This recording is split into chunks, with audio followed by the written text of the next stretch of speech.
In this video, I'll tell the full story of Sydney, better known as Sid, and his evolution from the first to the fifth movie. Sid always had a family, even though they only appear in the fourth movie. What do you mean? His family abandoned him at the beginning of the first movie too, but it wasn't shown to us. And how do you know that? When we see Sid for the first time, he's waking up on top of his log and looking for his whole family. Then he realizes they left without him, leaving him alone again, and unfortunately, he knows his family does this every year. Right after that, he gets into that mess with the brontotherium, and that's when we see Manny and Sid together for the first time, and Manny saves him. With that, Sid wants to stick with Manny, walk with him, live with him, because then he'll always be protected, and besides that, he really wants to be friends with Manny. He wants to have friends. But of course, Manny doesn't accept him right away and wants to keep his distance from Sid. But Sid is persistent and wants to stay with Manny. And from the beginning, Sid already had that talk about making fire. We can see that Sid is quite persistent, and Manny had no other choice. Then Sid talks about how his family is mean, and we start to feel sorry for Sid, to really pity him. Poor Sid, he's a guy who does everything to be nice and friendly, but we always end up feeling bad for him. Soon after, they find the baby and the mother in the water, and Sid wants to take the baby to his father, while Manny doesn't. Then he goes up that mountain with the baby. By this point, just 20 minutes into the movie, we already see that Sid is a good friend, caring toward those he likes, clumsy, that he doesn't have a good family, and that he suffers from not having them around. He's a guy who tries to win over women but never succeeds, and he's also quite naive.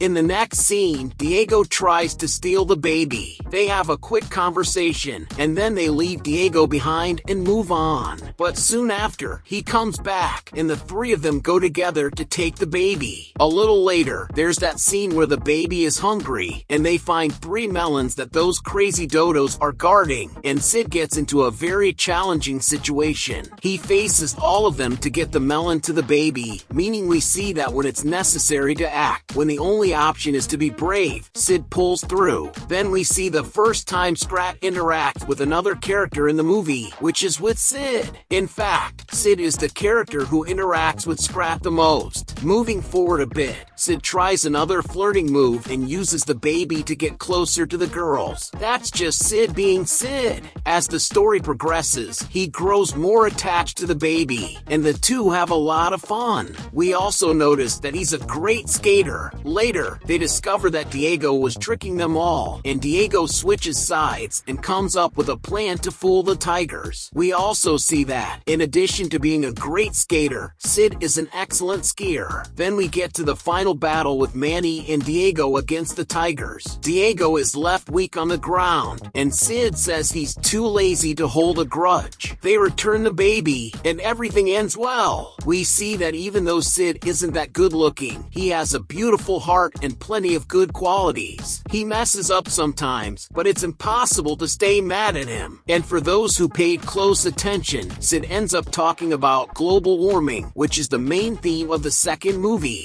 In this one, Sid starts off again trying to win over a girl and also wants to take care of the kids, but we can already see that he doesn't get along with them and that they don't like him. He continues being mocked by everyone, and no one believes he can do anything right. He gets really sad about it all. Seriously, Sid may seem silly, but he's quite clever when he wants to be. Sid had already noticed that Diego is afraid of water and called him out on it. Sid is a guy who cares a lot about his friends, and he thought Manny and Ellie were the only mammoth left on Earth. So, against Manny's will, Sid took a very mature step by inviting Ellie to stay with them and escape the flood together. With every scene, we see that Sid has a lot of courage and takes action. One example of this is when he swims to call for Diego, and even though Diego doesn't move, Sid keeps going and reaches the ice. Then, to save both himself and Diego, he bites Diego's tail so they can both escape before being attacked. A little later, Sid talks to Diego, once again dropping a hint that Diego needs to face his fear of water. He even says that he used to be afraid himself, telling Diego this to make him feel better, and even starts teaching him how to swim. Then we have one of the coolest scenes in the movie when Sid is kidnapped by a huge group of sloths. He's finally recognized as the King of Fire. The sloth worship him so much that they do everything he does. Sid is loving it because he's never been valued so much. But then they try to kill him. Of course, Sid always manages to find a way out. He returns to his group and tells Manny and Diego what happened, but obviously, they don't believe him. A little later, when the flood arrives, Sid tries to save Crash and Eddie, but he manages to hit his head on the only piece of ice nearby. That's when Crash, Eddie, and Diego save Sid. In the third movie, we see a more determined Sid.